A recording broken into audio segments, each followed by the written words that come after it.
Hello and welcome to Normal Gossip. I'm your host, Rachel Hampton, and in each episode of this podcast, we're going to bring you an anonymous morsel of gossip from the real world. Happy New Year, y'all. I hope your holidays were full of light and laughter, especially since 2026 is already off to an eventful start, to say the least. Which I know means y'all desperately need some gossip in your lives. And today's story is actually one of my absolute favorites.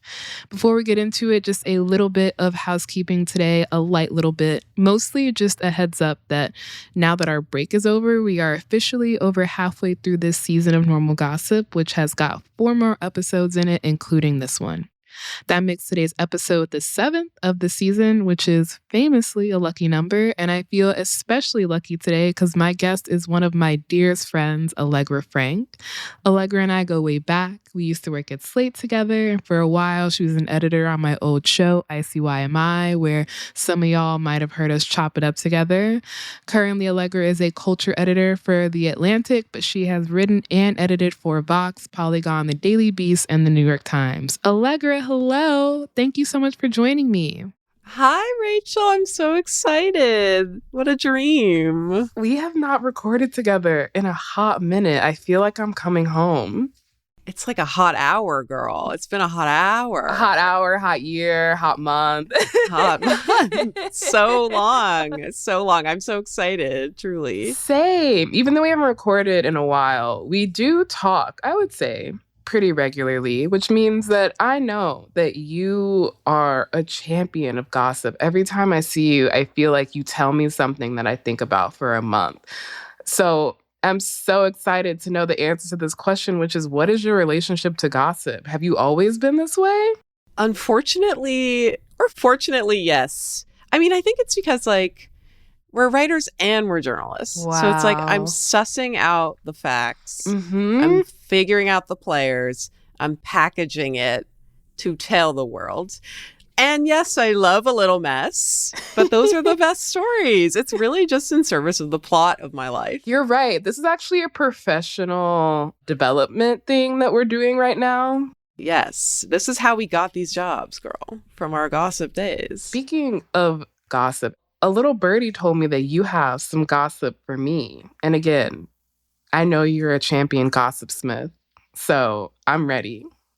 Okay, this one, in the interest of protecting all of my friendships, we're doing a throwback gossip. Ooh! This is where it all starts, Rachel. You're getting a little origin story gossip here. So when I was in 8th grade, do you remember Zanga? Were you a Zanga girl? I was not. Okay, so it was sort of live journal-esque. You could do little personal blogs, but you would follow people and you could comment. So it was a little social like that.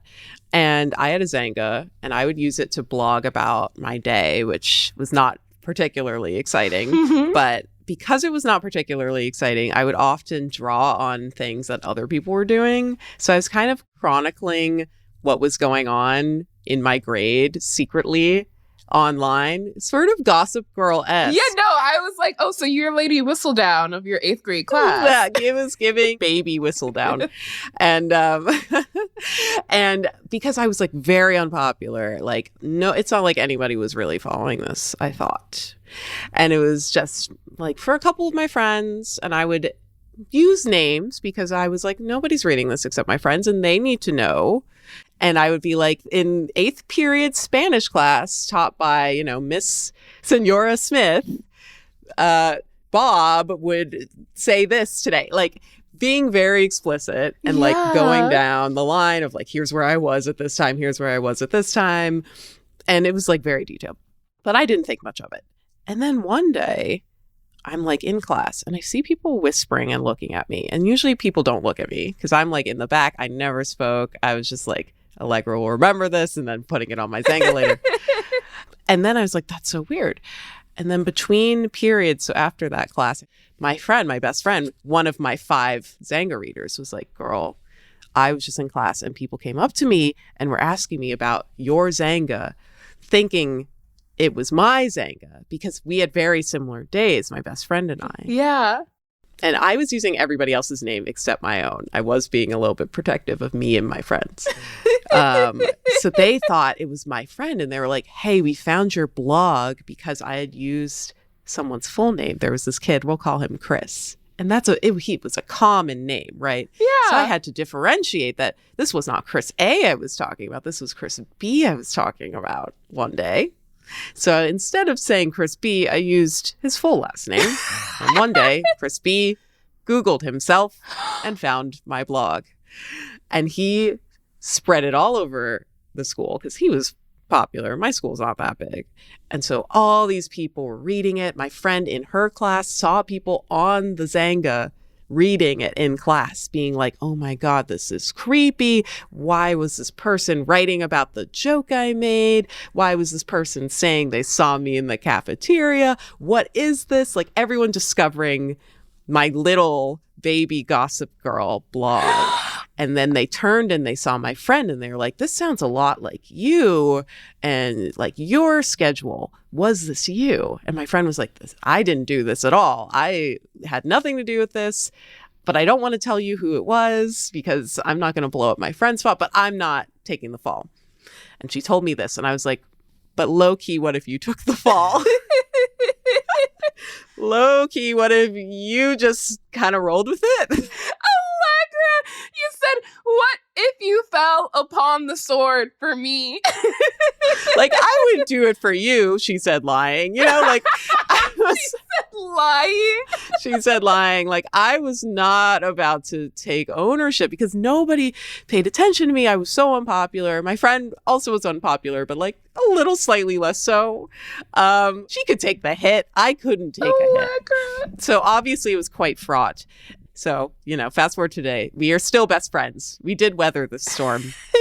But in her recollection, I went on Gaia Online, which was a sort of role-playing website. You had an avatar. It was a lot of people would get on there and be very horny, but I wasn't doing that. I was just going on the forums and posting a lot. She says lying.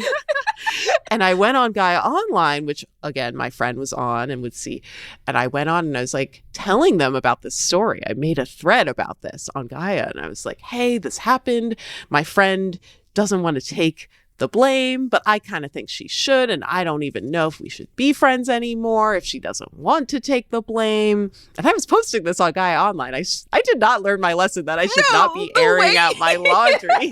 You went from making one mistake to making the exact same mistake in a different forum. Right, so it's like one thing was like these kids who I didn't really like that much seeing that I was blogging about their lunch. And that another thing is my best friend seeing that I'm calling her out on Gaia Online. After she saw that, I was like, okay, I need to stop telling the internet things. I gotta stop. You said, okay, fool me once, shame on me. Fool me twice, shame on you. I won't be fooling anyone 3 times. It was shame on me both times. And it was. I feel comfortable saying that. Allegra, that's so fucking funny. And here's the thing, Rachel. I'm here and I'm still gossiping. What did I learn? I just don't put it on the internet now. What you learned is what I am always championing on this podcast, which is operational security. Yes. Exactly. I learned this at age 13 in 8th grade. Honestly, thank you to Chris S. for blowing up my spot so that I would rewrite my course in history. Wait, did they ever find out it was you? They never found out. The wrong Gossip Girl was what went down in our, the annals of our school history. They never found out. I think one person did, but he didn't tell anybody else because he was like, I think it's you. I'm pretty sure it's you. And I wasn't going to admit it. So I was like, I don't know. It's crazy. Oh. No one else thinks it's me. That's so weird that you think it's me. No one else thinks that at all. God. The funniest thing about middle school drama is that there's no logic to the investigation because there clearly 2 options for who could have done this. And the fact that you weren't mentioned on this blog at all, it's giving like the Mean Girls burn book where it's like, obviously it's her. It was like giving Mean Girls Burn Book, and also a little bit the Tim Robinson sketch where it's like, I'm wearing a hot dog costume, guys. And I'm saying, who could have done this? Nobody knows. For the guy who did this. We're all looking for the guy who did this. Certainly not me. And they never found them. Until today. Someone's going to be listening to this podcast and they're going to have a new conclusion to their 8th grade drama. Oh my God. You know what? You're right. What did I learn? I'm blowing up my own spot. This is what I deserve. I knew. I didn't even think about that. Wow. God. 19 years later, here we are. Didn't learn a damn thing. Moment. Full circle. But yes, now you get to know. I told you and thus the world. Allegra, I'm truly so honored. I love that you brought the word Zanga onto this podcast and Gaia online. I don't know if those have been uttered in the normal gossip universe, and I'm sure some of our listeners will be like pointing at the metaphorical screen like Leonardo DiCaprio in Once Upon a Time in Hollywood, hearing the word Zanga in the year 2026. I hope the people feel seen. I'm here to represent. I am one of you. We are the Zangans. Thank you so much for that lore drop, which actually coincides perfectly with our gossip today. Are you ready? I'm so ready. I feel owed.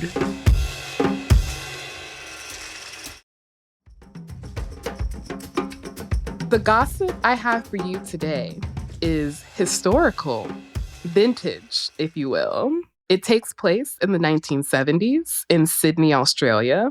Personally, historical gossip is my favorite kind of gossip. Like, tell me about the wild shit your grandparents did. I want to know what Thomas Cromwell was getting into. But what about you? Do you have a preference for historical or contemporary gossip? Do you know any lore about your grandparents? Ooh, no, I do like historical gossip. Like my parents, I have some good gossip about them, and that's fun. So I like gossip of all eras, really. Parent gossip, grandparent gossip, uncle gossip, aunt gossip, up and down the chain. No, literally, get me up and down that family tree. Exactly. Yeah. Well, like I said, today's story takes place in the 1970s in Sydney, Australia. And our friend of a friend today is named Jono. The most important thing to know about Jono is that he is very, very into mountaineering. And you might be asking, what is mountaineering? If you were asking this question, I also have this question. And according to the American Alpine Institute, which is a real thing, mountaineering is the broad art of ascending mountains using a mix of hiking, snow travel, glacier navigation, and sometimes technical climbing. Basically mountain climbing. Anyway, Jono would actually go on to become sort of a low-key legend in the Australian climbing community. Like, he's the kind of guy who isn't a household name to normal people, but he is friends with all the guys who end up in the mountaineering history books. Yes, I said mountaineering history books. They do exist. Now, at the time of our story, Jono is in his early to mid-20s, and even then, his entire life revolves around climbing shit. Technically, he has a day job, but it is all to fund the next big climb. I could describe Jono's vibe, but we have actually got a photo of Jono and his climbing friends that I'm going to show you. Oh, okay. Oh my God. Now, I'm allowed to show you this photo, but not the audience. So I need you to describe, in as much detail as possible, the vibes of the boys in this photo. Okay. The first thought I had was very thick thighs. It's 3 thick-thighed men in calf-length socks. 2 of them are shirtless and fairly buff. They're all fairly buff, I think. All 3 of them have, I want to say short shorts, but one of them looks like he's wearing a straight-up diaper. It's giving diaper. Despite giving diaper, he is still hot. And they're sitting like, what is this, like a trailer or something? Who knows? They're outside. They're in the wilderness. They're outside in the wilderness. And they're guys being bros, I guess, but they're like chilling. It's giving a little bit friends to lovers, maybe. It could be. Maybe I'm projecting. I can see friends to lovers energy. But yeah, it's 3 dudes, thick-thighed dudes, sitting in next to no clothing, except for one in the middle who has a shirt. Wow, that was a perfect description. So in this photo is Jono, his friend Big Rob, and another guy who is not important to this story. Okay. Drag. This story, which begins when what feels like the entire Australian climbing community descends upon Sydney, Australia. An expedition has just returned from climbing Mount Kilimanjaro, and everyone is celebrating. Now, something to know about Jono and Big Rob is that despite the fact that they are objectively hot in a feral, outdoorsy, is he housebroken kind of way. Exactly that. Despite this fact, they are both also very single. And that is because at this time in their lives, they were, and this is a direct quote from our friend of a friend, awkward and utterly useless at talking to women. I see that.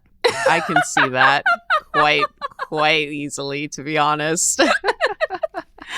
Right. So the vibe of this crew is basically men with really good thighs in really short shorts who are really bad at talking to women. Yes. Now, considering the thighs and the shorts, how much would you say this little deficiency matters? Considering the thighs and the shorts. Well, as I said, it was giving friends to lovers to me. I don't know how badly they're doing with or without the women, you know.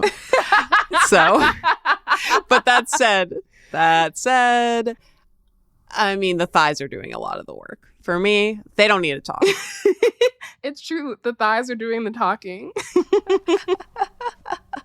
Like, I'm fine. I'm so fine if they don't know how to talk to me. So this is all really important because today's story takes place at a party.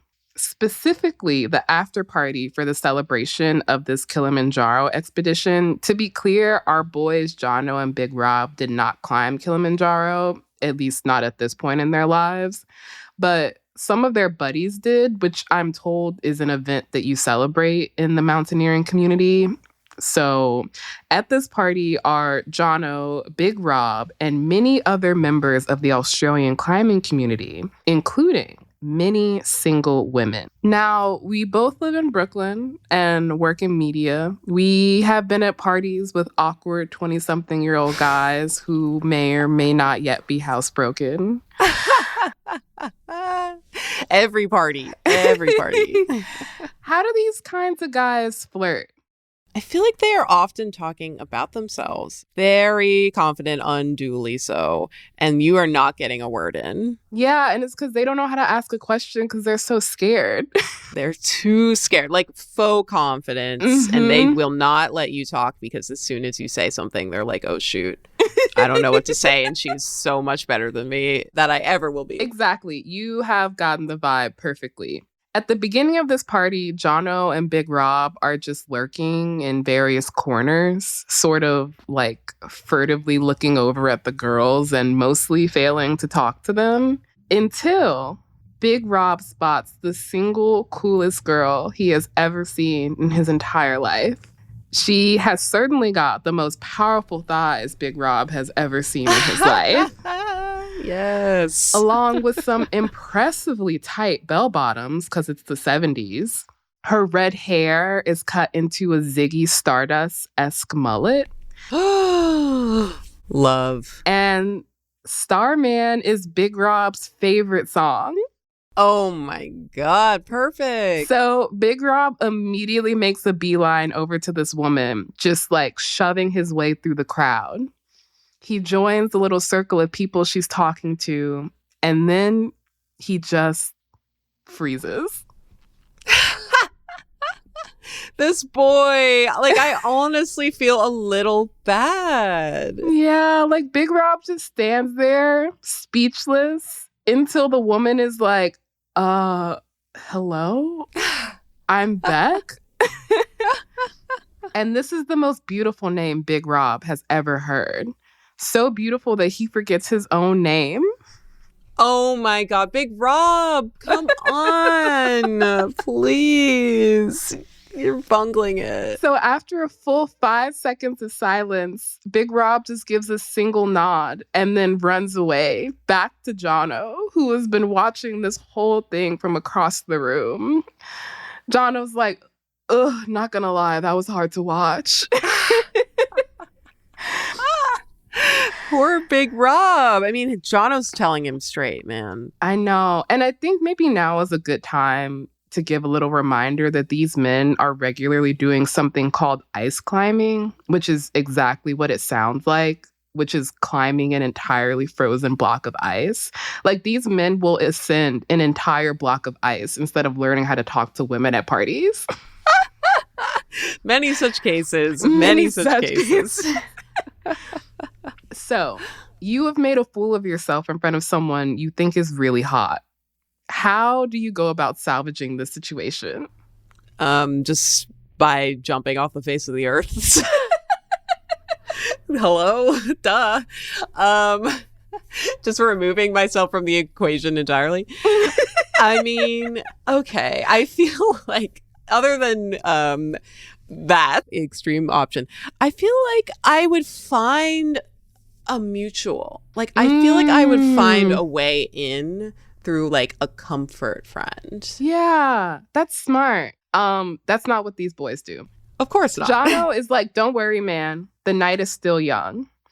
And his first step to salvaging the situation is getting properly drunk, because Big Rob just needs a little liquid courage. He was off his game because he was nervous. Oh, okay, sure. So Jono and Big Rob commence to getting drunk on a truly incomprehensible amount of lager. They're having a great time. They're getting to know other people at the party, including the host, whose name is Lockie Webb. Of course it is. No, amazing, amazing work. They're trading war stories about like frostbite and exposure. They're making plans to climb shit together. It is a great time. The party carries on long enough that everyone is pleasantly drunk. And if I know anything about Australians, it is that their version of pleasantly drunk would have me passed out on the floor.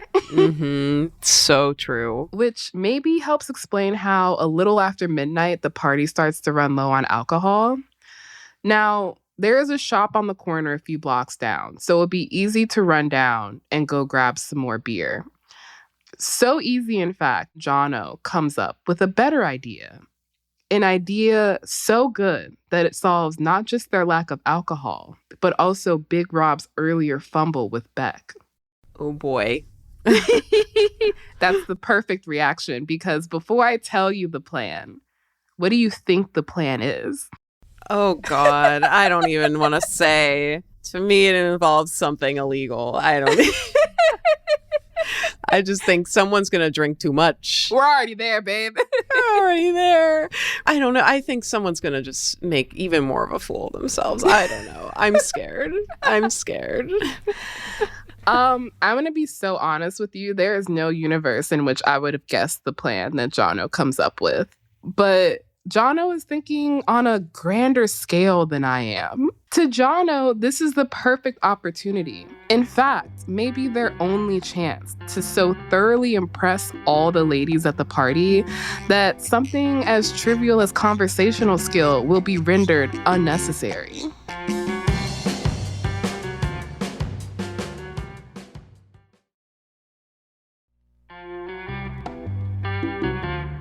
Lockie Webb's apartment is on the top floor of a previously industrial neighborhood in Sydney, like think Williamsburg before it got gentrified. So these apartments are big with high ceilings and giant windows looking out onto the street. Jono's plan is, instead of just using the stairs to get more alcohol, like a boring person, they should rappel old school style out of the big industrial windows. No harness, just a climbing rope, down 4 stories to the street, and then go get the beer. Oh my God. I should have guessed that. They're climbers. Oh my God. That's so dumb. I'm assuming that you see some problems with this plan. Could you tell me what problems you see with this plan? 4 stories and a climbing rope. Yeah. And no heart. Like, hello? The problem is certain death. And brain damage, if not. The problem is gravity and CTE. Yes. I guess it was the 70s, so what do they know? It might not surprise you to hear that Big Rob is obsessed with this plan. Obsessed. So obsessed that he's like, I should be the one to go down. Which Jono thinks is fair considering they're going to use Big Rob's climbing rope, which Big Rob, of course, brought with him to the party because what is a party without climbing rope, you know? Oh my God, these men truly choosing to climb instead of learning how to talk to a woman. No, literally, men will do so many things besides go to therapy. Yes. The party's host, Lockie Webb, is also obsessed with this idea. Lockie, it's your place. They're going to be blaming you. They didn't sign a waiver going in. Yeah, this is where I should maybe reiterate here that everyone is plastered out of their minds at this point in the night. Which is maybe how Lockie Webb comes up with the genius idea to wrap Big Rob's rope around the leg of the bed in the bedroom. And from there, our boys stretch the rope across the bedroom into the living room, which obviously gets everyone at the party's attention, including Bex. Mm-hmm. Our boys then open the big industrial window and dangle the rope down to see if it's long enough. It is. No. As a test, Big Rob gives the rope a tug. And here's where I feel like it might be a good time to explain Big Rob's whole deal. You see, while our friend Jono is built like a gymnast, like very slight and muscled, Big Rob is big. Okay, so in the photo that you showed me, he was the burly guy in the shirt? Mm-hmm. Yeah. Okay, yes. He is 6'3" and 225 pounds. Oh, boy. So when Big Rob gives the rope a tug, it pulls the bed a few inches across the room. It's not. This obviously poses a problem for Jono's plan. Oh my God, of course. But first, let me explain how Big Rob actually got his name. It might sound like it's because he's big, but it's actually because one time when Big Rob and Jono were 19 and he was known as just Rob, Rob had given Jono the last beer in their 6-pack. And Jono had said Rob had the biggest heart of any man in the world. And from that day, he was Big Rob. That's actually very sweet and also hilarious. I know, it's so cute. What that was is everybody was calling Big Rob behind his back. And then Jono called him Big Rob and was like, no, it's because your heart is big, not because we all think you're giant. That's crazy. A big heart. So crazy. And John was like, phew, okay. Secret safe. Don't worry, guys. Solved it. Nailed that one. We're good. Correct.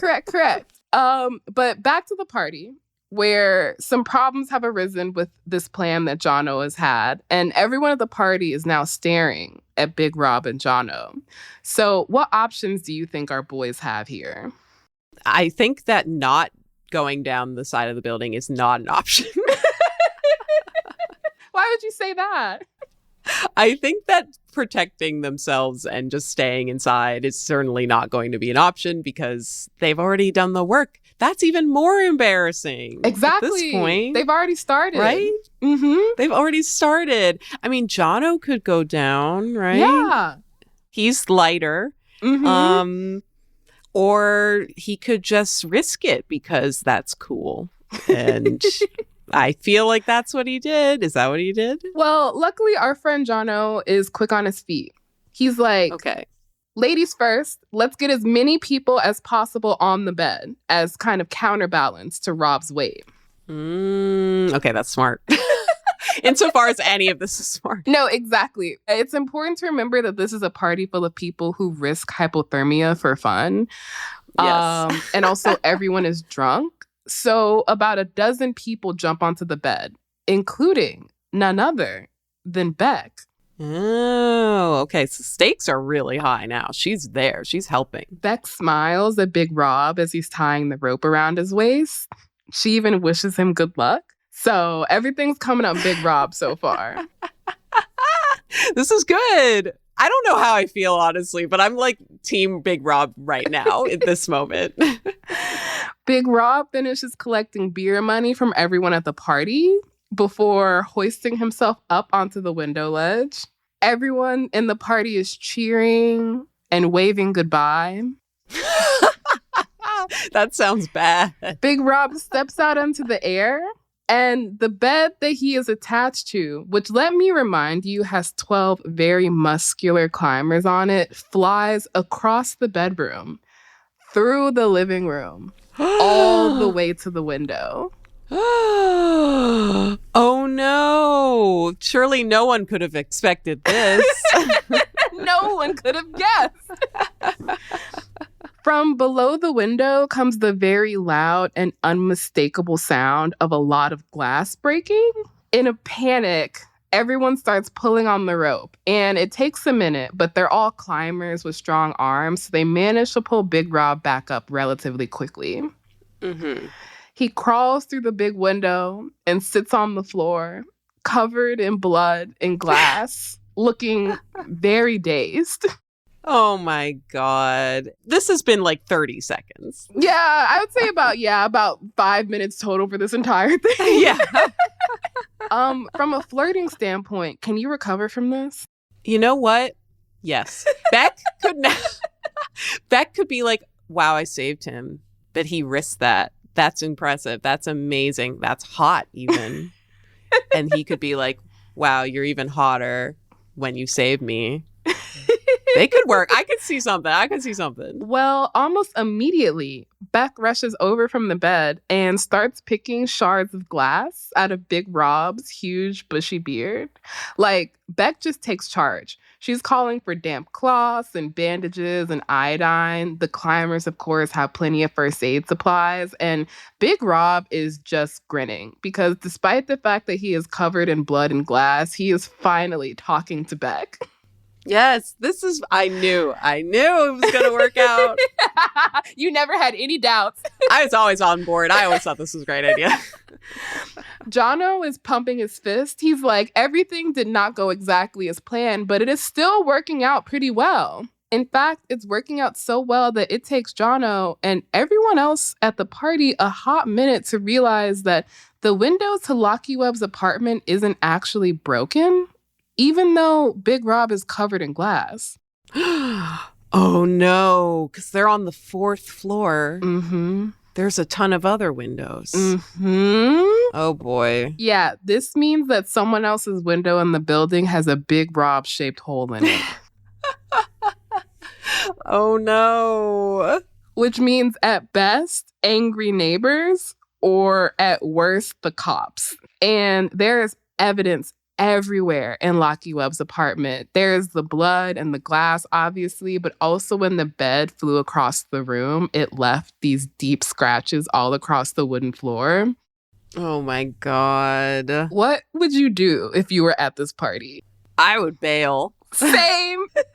I would not be at this party anymore. Yeah, I would leave. And some people do. But Jono feels responsible for all of this, so he immediately starts covering up the damage. Meanwhile, Locky Webb is like, if you are going to leave, you have to leave now. So if the cops come, they don't just see a bunch of people walking out the building. So some people leave, but other people really want to see how this turns out. And I respect those people too, I'm going to be honest. Like, we would either have left or we would be that person. Exactly, I could easily see us be that person. Just being like, if you stay, I stay. I want to see what happens. Yeah. Like, we would just be waiting for the other one to be like, yo, wait. Yeah. So Jono and Locky Webb, they push the bed back into place. They pull a rug over the worst of the scratches on the floor in the living room. Someone else cleans up the glass. They close the big bay window. They turn the music down to a demure level. And they hide some of the empty alcohol bottles so it doesn't seem like 50 people were partying in one apartment. And then they wait. And they wait. And they wait. It's been about 45 minutes, and Jono is just starting to wonder if maybe, just maybe, everything's going to be okay. And then there is a knock at the front door. Oh, boy. Jono looks at Big Rob, who is like less covered in blood and glass than he was half an hour ago, but he still does not look great.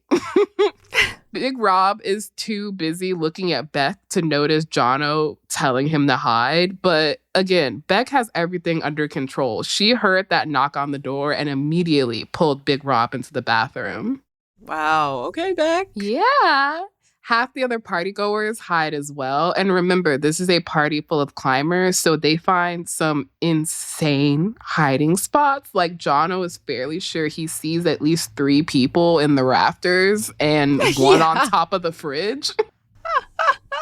I was thinking like Spider-Man style, hanging off the ceiling. Exactly.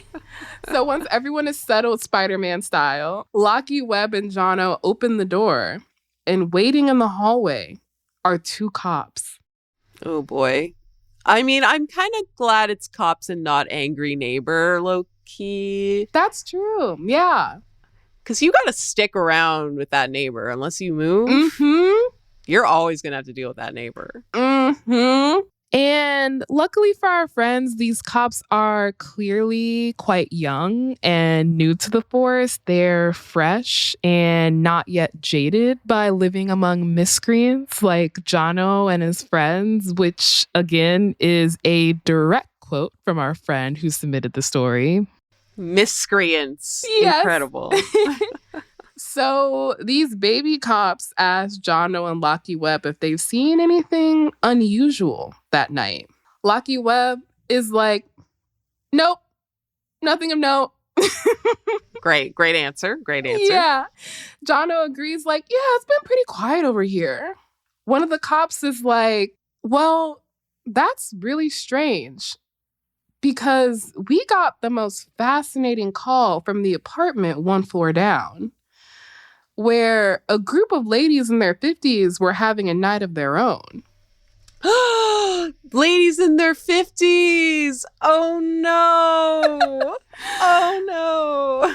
Specifically, they were having their monthly bunco night. So music was playing, gin was flowing, when these 50-year-old ladies told the cops a giant man with a huge bushy beard and thighs the size of wild boars flew through the big bay window, said, oh no, oh shit, and then flew out again. Oh my God. And like, did Big Rob, he must have seen them. Like, he knew, right? Or he didn't know? It's unclear how much you see when you fly through a window. In your experience? In your experience. I don't know how much you saw. Yeah. In my experience of flying through a window and then being hauled out within like a minute, I don't really know how much I'm taking in the scenery, you know? Oh my God. Okay. Fair. To each her own. Jono starts laughing really nervously. He's like, damn, that's crazy. And the cops are like, yeah, we didn't really believe it either, especially since it sounds like a lot of gin was flowing at this bunko night. Oh no. But the cops are like, we went and checked it out, and the window was definitely shattered from the outside, even though the ladies' bunko night is taking place in an apartment that is 3 floors off the street. So the cops are like, we're just taking a look at all of the apartments close by. Do you mind if we take a look around? And what do our boys say? They're like, yeah, that's fine. Let's just get a rug real quick on the giant bed postmarks. How are you feeling? Do you have any concerns? Okay, the fact that it was old ladies, that's a shocking reveal. Because that's like old ladies watching this young, burly ass man. I love that. But also that they're drunk. I'm worried about the boys gaslighting and somehow pinning this on them. I don't know. I have a vision, but I don't feel good about where it's going in this apartment. Yeah, I feel like I must again reiterate here that everyone in the story, except the cops, is absolutely off their ass drunk. Because, of course, everyone had kept drinking while they waited for the cops to show up. What else were they going to do? No, they were drinking too. Jono and Big Rob and everybody. Of course. Oh, my God. This is the only explanation I can accept for why Jono and Lockie Webb tell the cops, yeah, sure, come on in. Oh, my God. And then Jono really loudly is like, we don't have any giant men with bushy beards and thighs the size of wild boars here. Just some friends. And it's like, no, we don't only have that. It's actually, we have men and women like that. The cops are like, great, thanks. And then they take a look around. They inspect all the windows and the window ledges, which have thankfully been cleaned of blood and glass. They take a look in all the rooms and see nothing suspicious. In fact, the only question they have is about the white powder that's all over the apartment. Oh, no. Oh, no. Luckily, there's actually an innocent explanation for this. Lockie Webb is like, oh, that's climbing powder. That's what we use to keep our hands dry. All right. I mean, why am I thinking these guys are good at partying? It's so true. And one of the cops is like, oh, is that what the rope is for? Because lying on the ground is Big Rob's rope that they have forgotten to hide. The key weapon. Yeah. Other than Big Rob's body. What? How do you forget the rope? Lockie Webb almost chokes. And then John was like, yep, we were just testing the rope. Oh, no. Which is apparently enough for these baby cops because they're just about to go when one of them notices the closed bathroom door, behind which is a giant man with a huge bushy beard and thighs the size of wild boars, covered in bandages. No, man, if I were Rob, I'd be hopping in that shower. Like, I would be like, sorry, I'm naked. Just, I can't. Jono's like, oh, shit. Just as the cop is like, that bathroom door has been closed for a while now. Oh, boy. All Jono can do is watch as the cop knocks on the bathroom door. There's no answer, and the cop knocks again. And then the door flies open. Can't you see we're busy? Beck says. And Beck is sitting on Big Rob's lap. Big Rob has never looked happier, which Jono can see more clearly than ever before because Big Rob's big bushy beard is gone. Whoa. Apparently from inside the bathroom, Beck and Big Rob had heard the description of a giant man with a huge bushy beard and thighs the size of wild boars.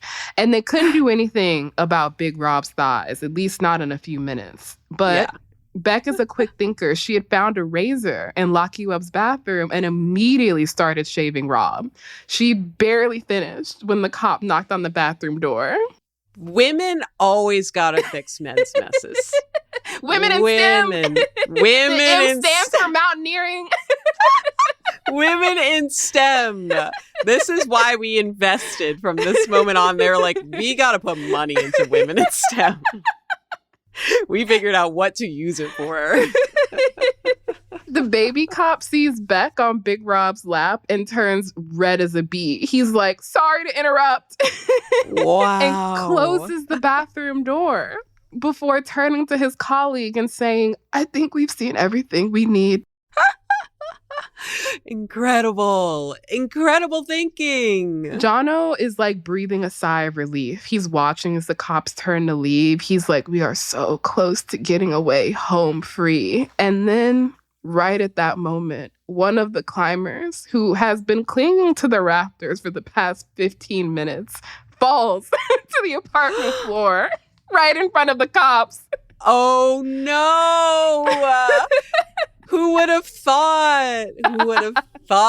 Luckily, these are people who are professionally good at falling. I think if you climb, you have to learn to fall. So while it's very loud, the climber mostly looks fine. Still, the cops are like, "Sir, do you need medical attention?" And Lucky Webb's like, "We're good. We're just practicing for our next expedition." These guys are smarter than you would ever have thought. Listen, drunk brain really comes in handy sometimes. It really does. And they are practiced. Yeah. You got to think quick when you're out in the elements. Yes. And that is basically the end of our story. I do have some updates for you, but I wanted to ask you, if you were to try and date a boy like Big Rob or Jono, what do you think is the safest date you can take a man like this on? Safest? I'm never going higher than the ground floor with these guys, ever. And we are not going near a bar or restaurant. We are going to like craft night at like a senior center. Except we aren't even safe at the senior center because these old ladies, they're popping off. So true. It's so true. Yeah, I'm just like, take them to the park. But even that is so dangerous. We have to be in a closed, contained environment, and there must be no windows and nothing they can rappel off at all. So the updates are, after the cops leave, Big Rob and Jono and Lucky Webb pool all of the money that they had meant to spend on beer, and they leave it in a brown paper bag in front of the door of the apartment below them because they feel bad about breaking the window. Oh my God. Thoughtful. Yeah, thoughtful. But this only adds to the mystery of the whole thing for the ladies downstairs, who apparently talked about the time the giant bearded man with great thighs flew through the window and flew back out for a solid 3 decades afterwards. I mean, honestly, as girlies who love a story, yeah, they were gifted an amazing story. No, it's so true. It would be like, do you remember? And I'd be like, yeah, of course I do. I haven't seen thighs like that since. Wild boar size. Exactly. The next update is that the morning after Big Rob's flight, Beck visits Big Rob to check up on his injuries, of course. And the two end up dating for a couple of years. Years? Yeah. They're still friendly to this day, but Beck understood pretty quickly that the true love of Big Rob's life is Jono. Which you called from the very beginning. I literally called it. I'm practiced. Big Rob and Jono are in their 70s now, and they're still climbing together. They are no better at talking to women, and apparently their nursing homes do not allow them on any floor but the ground floor. Exactly. A nursing home with a basement is the best place for these guys. And that is the end of our story. Thank you so much for joining me, Allegra. Thank you for giving me an amazing story that I'm going to steal and tell other people now. I'm going to blog about this one. Thank you for listening to Normal Gossip. If you have a gossip story to share with us, email us at normalgossip@defector.com, or you can leave us a voicemail at 2679-GOSSIP. If you love this podcast and want to support us, become a friend or a friend of a friend at supportnormalgossip.com. You can follow the show on Instagram and TikTok at Normal Gossip. You can follow me on all social media at HeyDanae, HeyDnae. This podcast was produced by Sierra Spragley Ricks and Jay Tolviera. Our audio engineer is Samantha Gatzik. The co-creators and dowager queens of Normal Gossip are Kelsey McKinney and Defector's supervising producer Alex Sujong Laughlin. Justin Ellis is Defector's projects editor. Jasper Wang and Sean Kuhn are Defector's business guys. Tom Lay is our editor-in-chief. Dan McQuaid runs our merch store, which you can find at normalgossip.store. Tara Jacoby designed our show art. Thank you to Brandy Jensen, David Raw, Catherine Shu, Serena Imbler, Chris Thompson, Dave McKenna, Patrick Redford, and Ray Rado for your help on this season. Thank you to the rest of the Defector staff. Defector Media is a collectively owned, subscriber-based media company. Normal Gossip is a proud member of Radiotopia. I'm your host, Rachel Hampton, and remember, you didn't hear this from me. Radiotopia.